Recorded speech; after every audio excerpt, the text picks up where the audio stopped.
Hello, everybody. We're here again at Dayton Public Schools, our podcast, The Next Level. We're here at episode 10, and I'm here, David Lawrence, the superintendent of Dayton Public Schools, and I am really super excited today.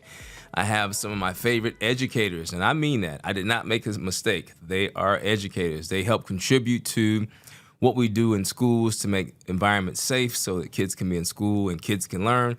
And adults can feel safe as well, and we can, of course, try to change the narrative of safety and Dayton Public Schools. So I'm here today with 5 of our best SROs. I've worked with one very closely, intimately. We walk the halls at Thurgood Marshall every day, and she'll introduce herself in just a moment. And another one, we also walk the halls every day. That's right. I have 2 of my people here. I can just hear it now. Favoritism. But hey, I know what they can do. We walk those halls together.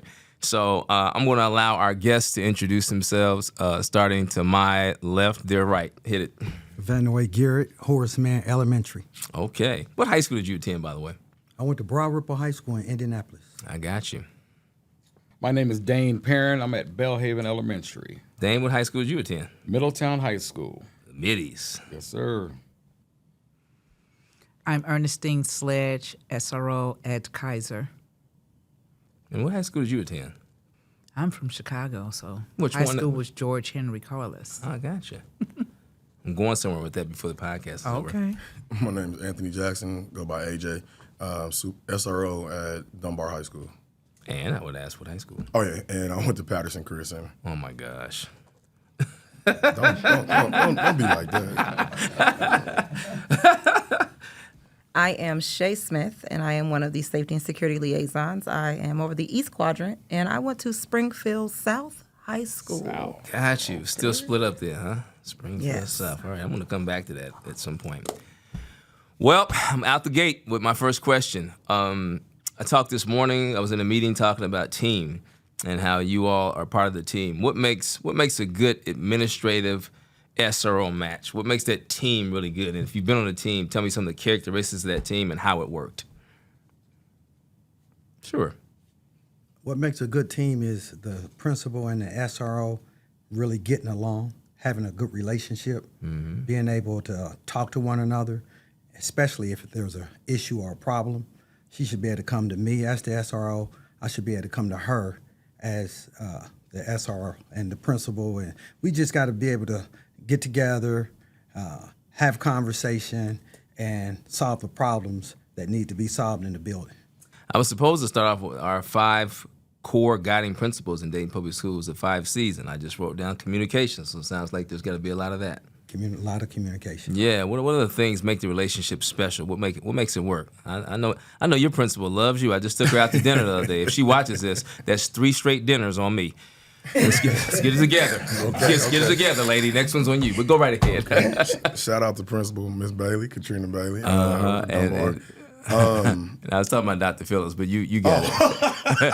you got it. Love her, too. Yeah. I've had the pleasure of working for a lot of very good principals with whom I've had a lot of great relationships with. I had, like you say, Dr. Phillips, Miss Bailey, Dr. Marlena Randolph. I take her, too. They go together and cost me a lot, but continue. I love them. And as we had a great team. We worked it just really a lot of it was just being able to, like Garrett said, communicate with each other and then, compromise and just taking ideas off of, from each side, from the security side, from the administrative side, putting it together so that it makes sense. Because that's what I'm like. Let's do something. Let's do what makes sense, And a lot of times that's how we got along, and that's how we made things work, and that's why we were successful. Ms. Sledge, what say you? What I like about teamwork is when you can talk with your principal and assistant principal and come together with a plan. I like that. A plan. Every student is different. Every student's situation is different. My principal is Alex Robertson at Kaiser, and he mentioned to me a student. He said she got in trouble on social media. He said, "Could you talk to her?" I said, "Oh yeah, I don't have a problem with that." So after lunch, I took her to my office. But before I went to my office, everybody was like, "What did she do?" She didn't do anything. We're just going to have a conversation. So I think with some of the ideas at school, like if a student is with the SRO, it's like they're in trouble. They're not in trouble. We just want to have a conversation. Okay. So we did. I spoke with her and gave her some pointers. And I told her if she needed to speak to me when she gets in the building or, before she leave, come talk to me. Dan, what do you say? What makes a special relationship between the SRO and the principal? What makes that team go? Well, I work with Deidre Kelly and Miss Kelly Washington, and our relationship is A1. I couldn't ask for better principals, for real. I couldn't ask for. They're excellent to work for. I go in the building every day. I say, "Good morning, boss," because she's my boss. In that building, I know Rich Wright is my boss, but that's my boss in that building, and we had that relationship that. She comes to me. If anything in that building, she comes to me like, I know you got my back regardless, whatever. Dane Parent has my back for Deidre Kelly. And it's just like teamwork, being together. Yeah, she is universally recognized as one of the best principals in the district. I've seen her in action.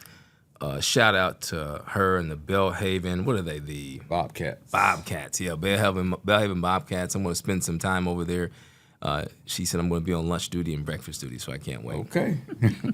My partner, Shay Smith. What makes the relationship special? Because you and I have one. We do. So I come from, I'm coming from the supervisor role, but I was in a building for 11 years. And one thing that I'm thankful for was that 11 years in the building, because I was able to bring to this role the knowledge that I had from the building and the things that administrators ask for, the things that administrators need, and also be that voice and advocate for the SRO that was in that building. I'm not so far removed from what it is that they all do every day that I don't understand what it is they're going through. So I'm kind of that advocate and that voice.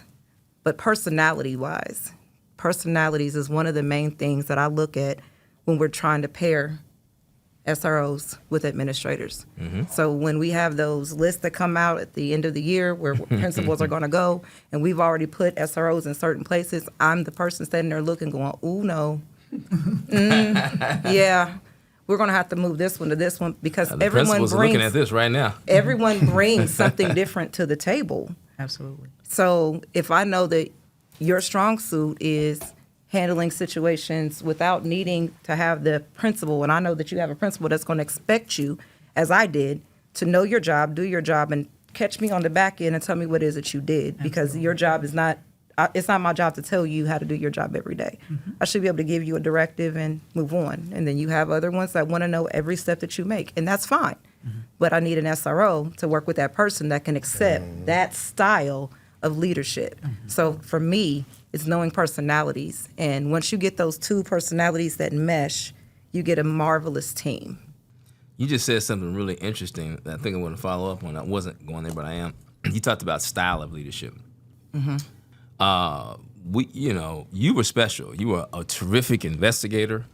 I never. Clutching my pearls. Yeah. I never saw you sit down. For those people who may not know us, and we're in Dayton, and I was a former principal at Thurgood Marshall High School, and we worked together. And so, active, terrific investigator, smart, could see things happening before they happen. And my style is like a hands off. I just let people do their job. I am not a micromanager. So, what style do you all like working with in terms of your leadership? Was there a special style that matters? You're gonna do your job either way. For me, the style really doesn't matter. Okay. Because like Miss Moss, she's a real loving principal. Yes. She's meek, she's mild, but you can't take advantage of her. That goes for the kids, the staff. So the style doesn't matter. I worked for Ms. Goins for 7 years. Their styles are different. Very. So, but at the same time, they both are effective principals. So I could work for either style.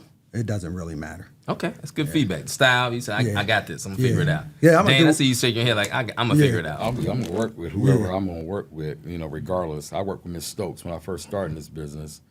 and she was wonderful to work for. Now I got Miss Kelly, so it just like I didn't miss nothing. The styles were basically the same. Got you. You work for some hammers over there. Very different styles. Yeah, and then some of them I guess felt like they were kind of similar to Miss Phillips was she's a very one of those loving principals, but at the same time she's not meek, but she loved her kids. So I've never had any principal who loves their students more than her. It just it makes me almost feel emotional thinking about it, like the things that I would see that she would do for them. You know, that nobody knew about, all those things. The little things that she did for her kids was just, it was just so heartwarming. Then there was principals who, I have worked for a principal who was like more of a micromanager, and with my style, I think it didn't work very well because just for me, so my style as an SRO is more of a like, I'll get it done, and I'm gonna come back and let you know what happened. I'm trying to put out the fires before it even gets to you, so you don't have to worry about it as a principal. As an administrative team. I like it. And we have administrators who that doesn't really work for them, and I understand that. That's how they are. So we had to find a balance because you got to get through it. So you get through it. I'm gonna make it work. I got to be here. You got to be here. So we're gonna make this work. We're gonna make this happen. But as far as preferred though, I like to be able to, like I said, do my job. I'll let you know what's going on. If it's big enough that you need to know, I got you. But if not, like I'll take care of it. Don't even worry about it. I got it. When we said balance, I heard Miss Sledge go, right. Absolutely. I heard you. Yeah. With everything, I'm more so of an observer. So if there's can a see that. situation, You take it all in. if a situation is going on, I observe what's going on. I had a situation where Mr. Robinson called me over the radio, and he needed me to help them get a student out of the hallway. Well, by knowing the student, because every now and then he has a tendency to act out, and I talk with him. So they couldn't get him to the office. So I asked him, what's going on? What happened to you? So he was like, I was upset and I said, okay, well, you weren't supposed to act out right. He said, yeah.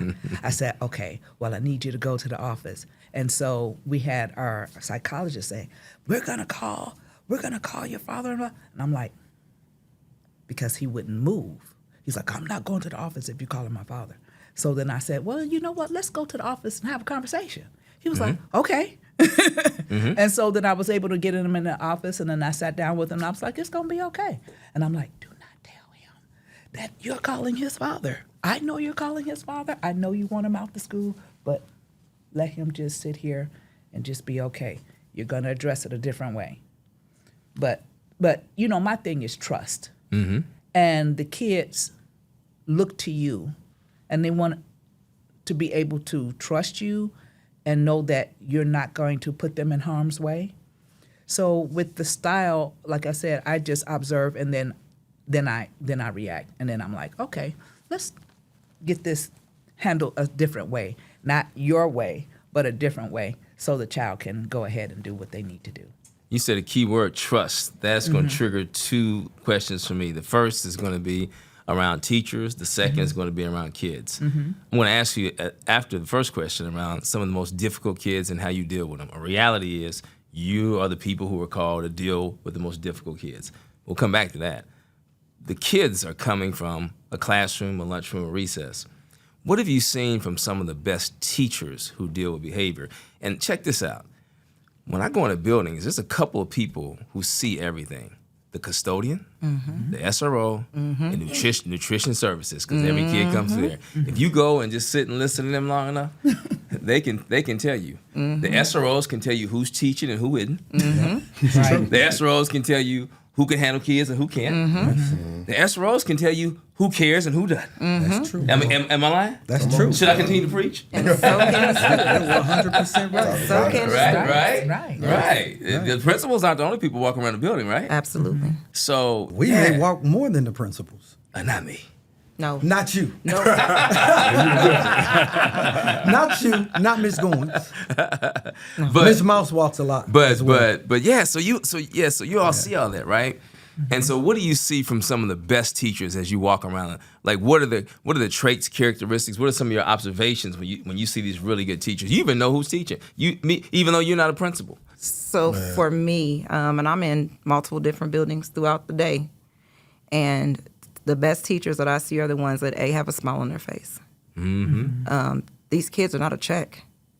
These are personalities, and you're shaping lives. So when you come in every day with a smile on your face and you put whatever you have going on outside and left it out there, and you came in here because you know they have things that are bigger than us, that's a great teacher. You're coming in with the right attitude.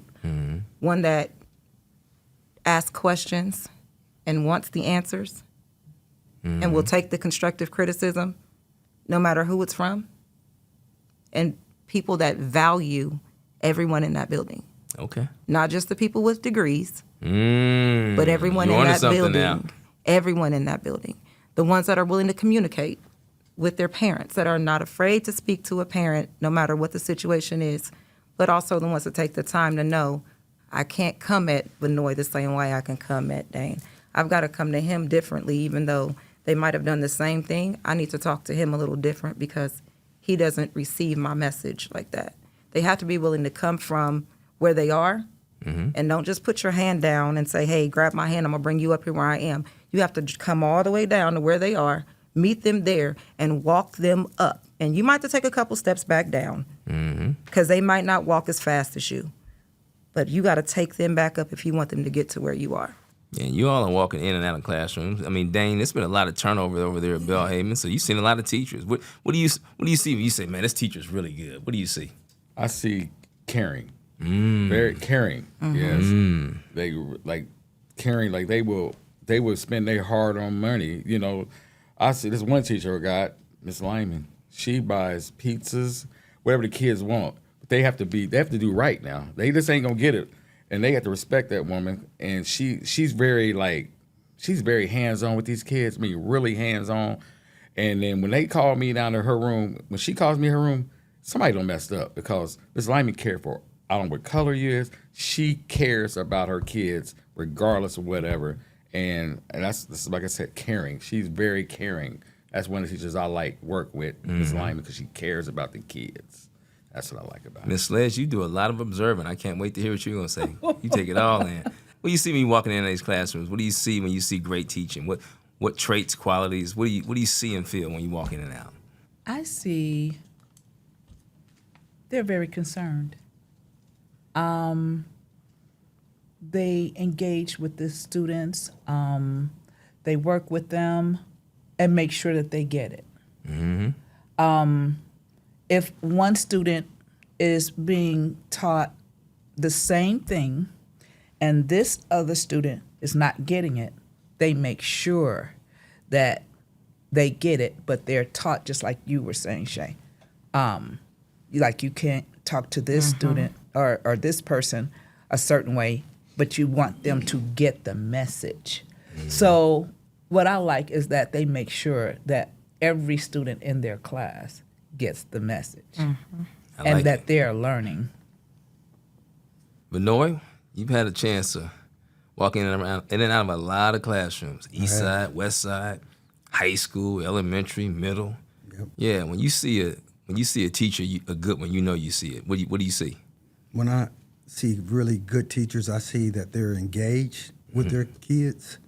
They, like where I'm at now in my building, the teachers, you don't hear no yelling in my building. You don't hear teachers. No yelling, huh? No yelling. You are correct. I was there today. I just came from there. You don't You hear. had me doing lunch duty. Well, I was here waiting on you. I did your lunch duty. You don't hear the screaming, you know. Our teachers at Horace Mann, I think they just love the kids. And we have a really good group of kids. You know, they're respectful. You know, you have that one or two. But overall, we don't have a lot of hypeness in the building. Everything's pretty calm. You know, the teachers are calm. The principals are calm. Miss Craig is calm. So, but when it comes to our teachers, they're just really teaching our kids. They're really trying to teach our kids. My man, AJ. I mean, you've seen a lot. A lot. A lot. A lot. A lot of teachers. A lot of good teachers, a lot of bad teachers. Mm-hmm. The good teachers that I see, they are a lot of times they seem like these are people who were born to teach. I mean, there's people who That's interesting. There's people who decide one day, oh, I want to be a teacher, or I want to be a teacher because I need this to be able to get to that position. And we have those in our district. Man, But there you are all see it. You see right through it, huh? but there are those who were born to teach. May not even wanted to teach, but you fell into it because you had no choice. There was no way to get around it because you were born to do it. And those people, those individuals, I've seen in their classrooms where they have structure, they have management. With all the different generations of students that we've had come through our classrooms, they're able to find a way to relate to them, to be able to reach them, as Shay said, to meet them at their level, so that they can keep them engaged, so that they can communicate, and the relationships that they build with them. These are the good teachers. These are the ones who,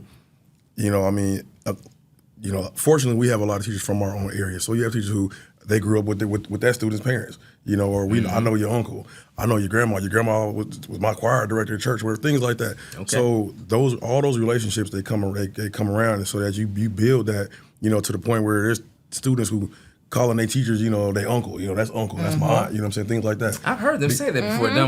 Yeah. Yeah, because it turns into that. So it comes in, and those because they have that, like I said, that relationship, that communication, and they build these relationships and this rapport with their students. And you can have you can take this one group of students out of one classroom, put them in a whole another classroom, and you would think it's an entirely different group of students. And it's the same kids. Like, how was the kids in this room this way? You said take these 22 kids, the same 22, pack them up, put them in another room, and they totally different. Totally different. You would think like what, you don't act like that in that person's room over there, or and then why? Oh, she cares. She care, or she act like they ain't here acting like they don't want to teach me, or things like that. But you just see a difference though, and like you said, the people who walk around the buildings who see, we know. I walk by a classroom, I can just hear the teaching going on. I hit the next classroom, I hear the struggle that the teachers have, having, maybe trying to teach. Okay. You know what I'm saying? And that's why, and I say, yeah, they ain't there. She's struggling, or he's struggling. You know what I'm saying? Mr. So and so, he don't. But it's not 100% the teacher's fault. It ain't. It is not. Some of the students we're are not challenging. blaming them. We're just some talking of our about some of students the observations. are challenging, but still, you gotta be able to. You chose this profession. You gotta be able to figure out, how am I going to reach you so I can teach you? Also, you see them up. Ooh. You see them up. Man, You see them up and Here's engaged. the They're thing. walking around the classroom. Hold on. They're talking and they're moving. They're at the board. They're not just sitting in their chair. When you have when you you're walk right. by classes, But and that's not always true. Exactly. You right. Because I but got a couple teachers right now who in can my sit at their building. desk and run the whole classroom right there. But that's- Burley shouldn't. moves. No, there's and different teaches reasons why. all day. There's reasons why. I like and their this. kids are moving, This and is their gonna be my kids are favorite part of learning. the segment. It's gonna be a cutout. Yeah. Those kids are learning, and I have some I'm not teachers saying the that kid- don't move. So we're confusing teaching with learning. I'm not saying the kids are not learning. What I'm saying is instruction is up and engagement, because if I'm sitting behind my desk that's way up here in the front, I don't know that little Johnny way back in the back is even paying attention to me. True. So I need to be able to get up and move around this room because I need to see what's going on. I need to see that little Annie is sitting over here and then she's in tears and she's got her head down. I need to notice what's going on in my classroom. going on with And I her. can't notice what's Yes. going on in my classroom if I'm sitting behind my desk dictating to you. I'm not teaching you. Sounds like I'm a bunch of principals now. I'm dictating. I have a question. Just take just a few seconds and think about, and it might be easy. It might not even take you a few seconds. Think about the most challenging and difficult kid you ever dealt with. The most challenging and difficult kid you ever dealt with. And how did you get through to that kid? Or did you? I had a kid that he was challenging. Cussed out the teachers all the time. He was in and he was one day he said he was going to kill himself. So they took him to the office. They called the police. They called the paramedics. They was in there for 30 minutes trying to get him to go to the hospital. But at this time, me and him have developed such a great relationship. He had COVID. I took him orange juice. I took him stuff to his house to eat. So they were like, call Mr. Geary. I walked to the office. I asked them, please let me talk to him by myself, because he's not leaving out that room with them. So I come walking out 20 seconds later. We walked to the ambulance. He got in. I said, I will call you this evening. I called him this evening after his mom picked him up from the hospital. That's how you develop relationships with kids. You love get it. to know them, I love and it. they get to trust you. I love it. Especially in high schools.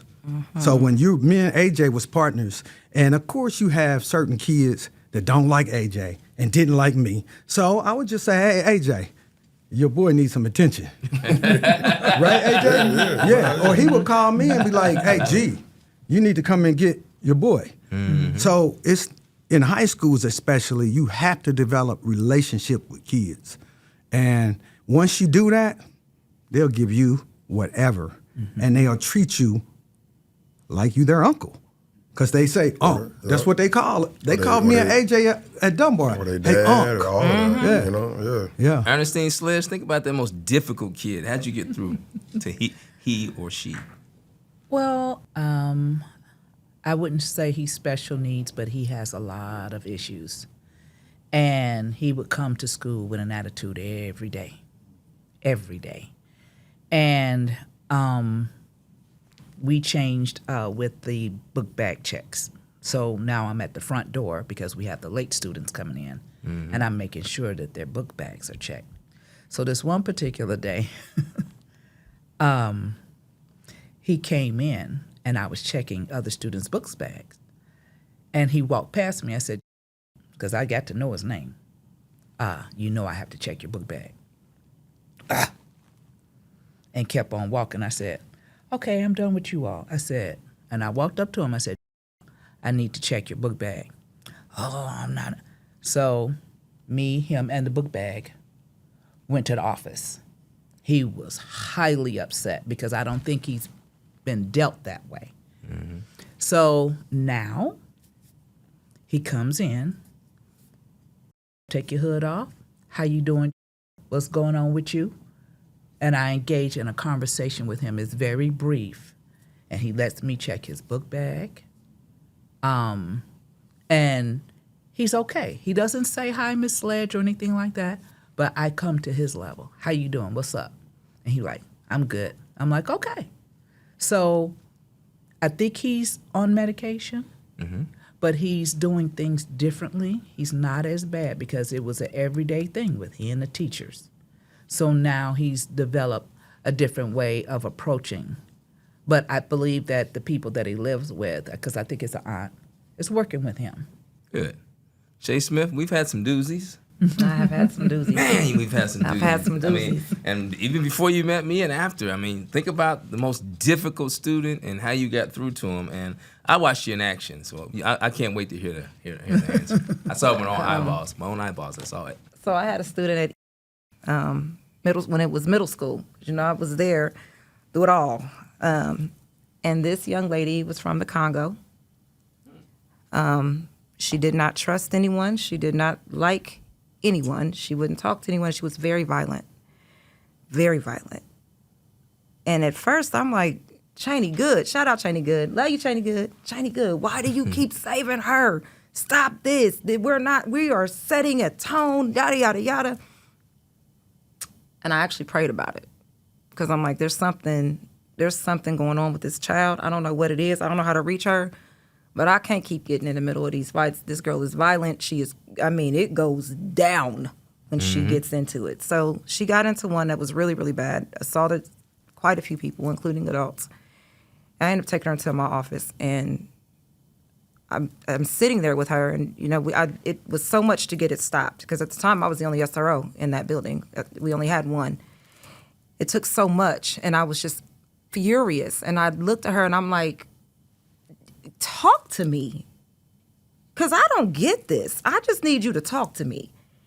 And I watched her demeanor go from rage to sorrow. And the floodgates opened. She started talking to me and telling me about home and what it was like there and coming here. And even though I had to leave my friends, I know that it was bad over there. I've come over here and these kids talk about me and I just feel so out of place and nobody likes me and they make fun of me and I just hate it here. And a hug. I just hugged her. Because at that point, what can I say? I don't know what it's like living where she came from. And I know what she's enduring here. And it does look like at this point, everybody's against her. So I had to sit down and come outside of myself and talk to her on her level and get her to understand everybody's not against you, but we can't do this here. And I watched her go from to graduation. Wow.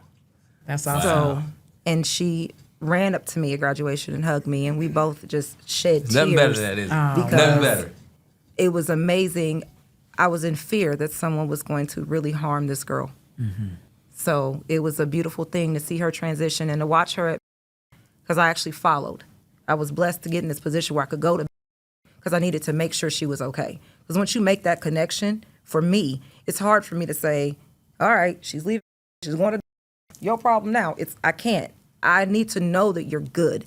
I just need to know you're good. And if I'm your safe space, I want to continue to let you have that access for that safe space so you can continue to be good. Because now you're going to a new environment when you go to high school and same triggers may be there. So being able to go over to and see her and hug her and talk to her. And she had some challenges throughout the 4 years she was there, but she was still able to say to somebody, can you get Miss Smith for me? And the fact that they had access to me and I could come over and be like, girl, what we ain't gonna do.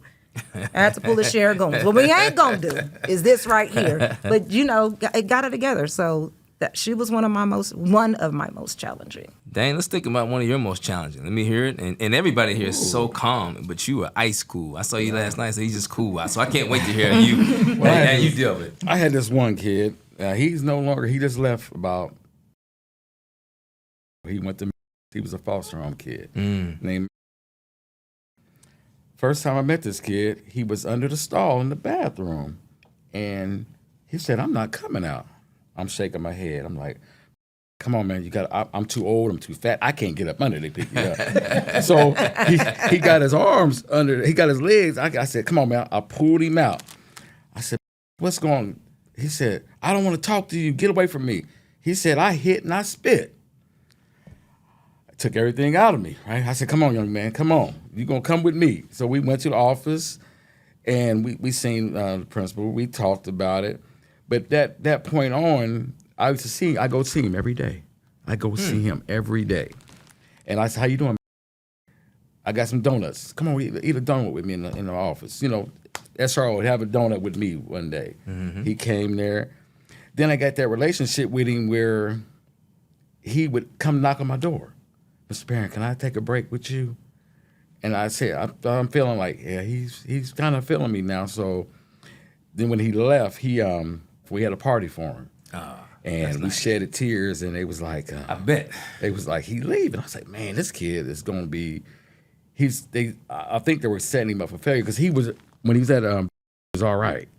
But now he had to go to another state with his grandmother, who he didn't want to go to. I don't know the situation, but it seemed like I changed that kid, then he ended up leaving. For people who are watching this, is these type of spaces that you never know where SROs are and how they're contributing to the culture of the building. Absolutely. This is why I was so looking forward to this episode. My main man, I know your story, and I've never seen you upset, so I can't wait to hear that most difficult kid and how you got to him. I have never seen you upset. It's rare. He gets upset. I'm serious. I have never seen it. I sat here and listened to y'all speak of these students, and I've been doing this since 2005, y'all, at Dunbar, minus 3 years, and I really I can't think of one, that one difficult student. Because it really seems like all of a blur. What I know is that when I would have a student that's just really, what they call, off the chain, or, just a lot of times what I do, I'm really real with them. I mean, we about to have a whole real life conversation, and I got to let you know. Listen, this behavior that you explain, that you're displaying right now, there's going to be consequences in it that it could be outside of this school, or the consequences that you're going to get within the school right now, and how it's going to lead to the way that you develop after school. Once you've gone on. And I explain that to somebody, and a lot of times it'll get through to them like, oh, AJ, bro, man, dude, what you're doing right now is gonna get you messed up. Like your life is, just things like just have real conversations with with the girls too. Sometimes you got to talk to them, because as adults we've been there. We've been in high school. We've been 17. We've been 16. We've been that junior. Some people think they're born 40. Listen, and then you gotta let them. But you let them know, like, man, listen, like I tell them, what you may think, okay, what you going through right now, okay, that's fine. But I'm gonna let you know, like, it's gonna get a whole lot harder. It's not gonna get no easier. So you can't react the way that you're doing now. And my thing that I do that I've been on last few years now is really just trying to have kids to realize that they're making choices. Everything that you do, your life is a sum of all your choices. Like, if I did this, okay, what could you have done though?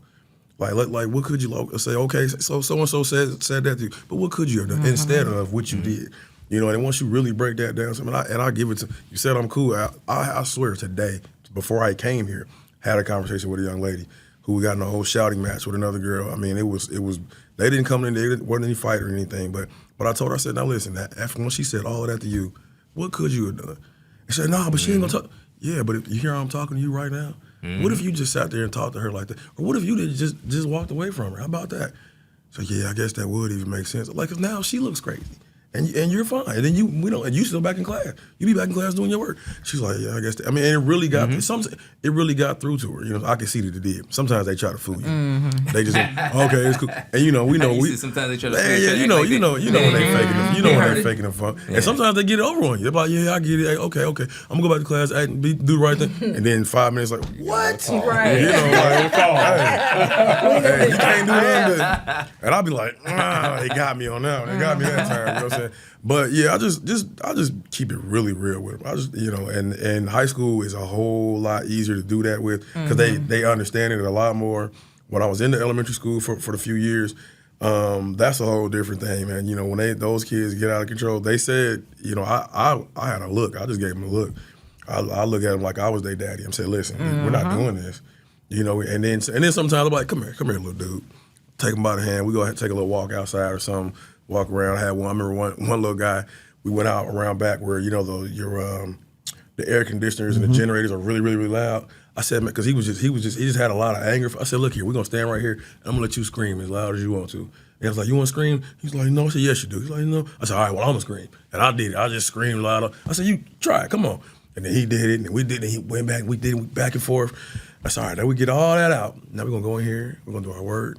We're gonna pick up the mess. We clean up the mess we made in Miss So-and-so's classroom. Like, can you do that for me? He's like, yeah, I can do that. And everything was great, man. So just, I don't know what to tell you. I mean, this is why you all are so valuable and so needed. You're counselors, uncles, aunts, grandpas, safe spaces. The out that they need. Sometimes. You all do so much. I'm going to close out our podcast by asking you one question. I want you to tell the viewing audience, what it is you enjoy most about your job. What is it you enjoy most about your job as we close out this 10th podcast of DPS Next Level? What I enjoy the most, I get to work 15, 20 minutes early every morning. And I drive from... You're always smiling, too, when I see you. I try. Well, I walk in that lunchroom, boy, you be cheesing. I love my kids. You smiling all the time. I love my kids. And, I'm driving from one side of town to the other side. My wife's like, man, you got a haul. I said, I work at Horace Mann. I love it. I love my principal. That's my sister. I was like, the people I work with are nice people. My kids are nice people. So... what I like being there. I want to let the viewing audience know that when I was his principal, we came 20 minutes late. Anybody know me? AJ, He be on wasn't time. early when I was a principal. what you say, when I was a AJ? principal. He be on time. I'm gonna be on G time. gonna be on Oh, okay. time. Just- I'm I gonna got the clock. always I got be the on clock. time. It's my fault. Okay, but just my kids. I enjoy seeing my Say you kids every day. They smiling, they hugging me, high fiving all day, fist bumping all day. Just talking to my kids. That's what I like the most. Dane, what do you enjoy the most? I'm gonna piggyback off my man here. It's the kids, because I wouldn't be here if it wasn't for the kids. I'm gonna be honest with you. I worked at a prison for 31 years. I work with adults. So coming working with these kids, I love working with the kids. Okay. And it's a That's joy. something I didn't know. It's a joy to work with kids. You're trying to help our kids out because they need it. They really need it, because sometimes you are that father figure for them little kids. I'm daddy, I'm uncle, I'm everything to these kids, and that makes me feel good as a man. I like it. Yeah. Ernestine Sledge, what do you enjoy most about your job here in Dayton Public Schools? That the kids get it. They understand who you are. They observe you too. Oh, I like that. You said they're watching you too. perspective- They do. Oh my goodness. They do. And it's interesting the impact that I have on the kids that I was not aware of. Okay. We were doing lunch and there was a little girl. I think she was in first or second. And she was like, Miss Sledge, because they're loud. You really can't hear everything. And she said, Miss Sledge. And I said, yes, baby. She said, I love you. I said, I love you too. Come here, give me a hug. And it's just the way they react to you. And Yeah. you never know. I'm so surprised by the impact. And I'm like, I did a good thing. And they know that anytime that they need to talk to me or whatever, we can talk and have a conversation. Yeah. AJ, what do you enjoy the most, man? Same as Ms. Sledge, the impact that we have on these students is it's astounding. I have seen plenty of now young adults who I've had, at Mississippi Dunbar, and they've graduated, and they AJ, bro, hey man, hey, you was the man back then, bro, and I wish I'd have listened to you. You was right about this, that, and the third. Or, AJ, you helped me so much, man. I'm glad that I know you, this, that, I'm glad that you was my SRO and everything like that. And then I can also look at, like I said, I did with the 3 years I did at elementary schools. Hey man, you ain't lived until you had a whole kindergarten class hug you at one time. Oh, yeah. That is it. You said you It- haven't it lived, so took- you have it a took whole. me out. It took me out every time. It does. You walk in that classroom and those kids would just light up, man. And it don't matter what you got going on, you gonna light up with them. And they You just are. You everything are. I love negative it. just right out the window. But you know what? The highlight is the feedback you get from how you impacted a student. Yeah. Like I said, yep, that is. I mean, I've seen see him at Walmart. Hey, AJ, hey, so me, hey, he was my security when I was in high school. Hey, this my man. He told me, just different things, and it make you feel good. Like it really makes you feel good. Like and I come into work sometimes, and my kids they like, you must hate you. Act like you hate your. Or no, they never say, you must hate your job, huh? I say, honey, I've been doing this job longer than you've been alive now. Like if I hated it, I wouldn't be here. I love this job. I love y'all. I don't like all y'all, but I love y'all. I do. I tell them because I told them keep it real. I said I don't like all y'all, but I love every last one. I like of you. that. I'm here to make sure that you all safe. He said, I love all of you. Yeah, I don't like ain't nothing- everybody. I don't have nothing I love against all of any you. of them. Right. You know what I mean? And so just and having that attitude and that mindset when you come to work with the job that we do, I think first of all, it'll make all of us have an easier time at work. True. It's going to help to make their day and their time in school just a little bit brighter, just a little bit better. It'll help that time that they're away from whatever they got going on, so at least they know when they in our buildings, somebody care about them. Somebody's happy to see them. Somebody's there, is looking out for them. Somebody got their back, and that's why I do it. Shay, close us out. Close us out. So for me, in the role that I'm in now, and I have to shout out all the amazing administrators I've had throughout the years because they really shaped me to. It's like I was being trained to do this. But the thing that brings Do you me, want to go on camera as to which one was the best? No, don't. So- They'll be mad at you. one, but we're one. But it's the connections that I'm able to make, but also the fact that I have a group of people that are the leadership team that I have, you, Chief Wright, that allow me the space to step outside of my box, step outside of the normal box, and get the results that we need on a positive end for not just us, but mainly for these families. So I'm able to talk to parents, talk to students, just go out of what is the norm and reach people. And it's being able to help. It's the helping. It's the seeing that, you know what, this is what you need over here. This is what we need over here. You're not seeing eye to eye with this person, but I see where the disconnect is, and maybe we can help get that together. And we can come to some type of agreement and some unity. So for me, I get joy from bringing peace, being able to be a part of that peacemaking. And I'm allowed to do that. I've been given the space to step out of my lane. I'm heard by certain people. I'm heard, and I feel valued by certain people.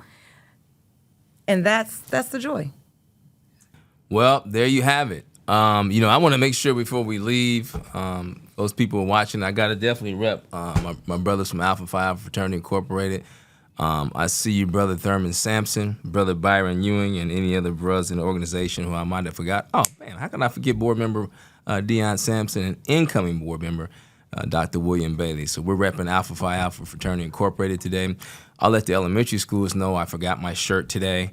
Or I'll have it on next time. I'll be the Horseman Mustangs. Is that right? I'll be the Horseman Mustangs at the next podcast, Word is Bond. So today, I thought I was starting off with some SROs, but I now found I ended with some aunts, uncles, grandparents, some folks who are counselors, safe spaces, who do all types of things that we don't always know about or see. And they don't take any credit for it at all. They just keep getting to work 15 minutes early for some principals. And Why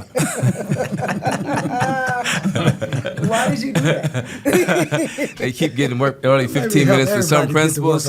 And doing great things for DPS kids. Like you said, I close it out and ask them what they enjoyed most about their jobs, and all 5 security resource officers in different ways said the kids.